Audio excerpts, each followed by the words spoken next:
আল্লাহ পাক তৌফিক দান করুন। ইনশাআল্লাহ আজকের লেকচার যাদের কানে যাবে, আমরা যদি না খেয়েও মরে যাই, আল্লাহ পাক না খেয়ে মারবেন না ইনশাআল্লাহ। রিজিক আছে, খাবো ইনশাআল্লাহ। কিন্তু হয়তো বা অভাব হবে, টাকা পয়সা একটু কম হতে পারে, অন্যের 10 তলা ফ্ল্যাট হবে, আমার হবে না, ঠিক আছে, অন্যের এত বিঘা বিঘা জমি আমার হয়তো হবে না, কিন্তু ইনশাআল্লাহ তাআলা এই যে দুনিয়ার মুসাফিরের জীবনটা, এটা মুসাফিরের জীবন না, মুসাফিরের জীবনটা কেটেই যাবে ইনশাআল্লাহ। কাটবে না? যে কোনো ভাবে কেটে তো যাবেই ইনশাআল্লাহ। এই যে পরকালের জীবনটা একটা চেতনার শক্তি, জানেন, দুনিয়াতে যত বাধা বিপত্তি আসুক, গাল মন্দ খান, গীবত তহমত খান, কষ্ট হোক, নির্যাতন হোক, একটা বিষয় মনের মধ্যে শান্তি দেয়। কি শান্তি?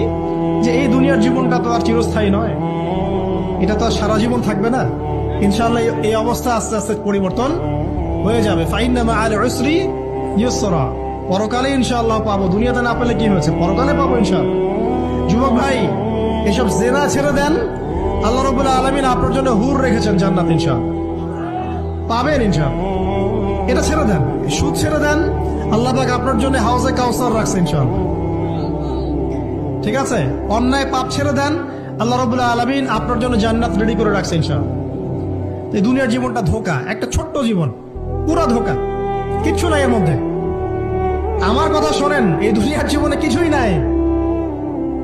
চারপাশে অনেক কিছু মনে হবে, আপনার বাড়ি আছে, গাড়ি আছে, স্ট্যাটাস আছে, টাকা পয়সা, প্রতিপত্তি সব আছে। আদতে আপনি একা, আদতে আপনাকে একাই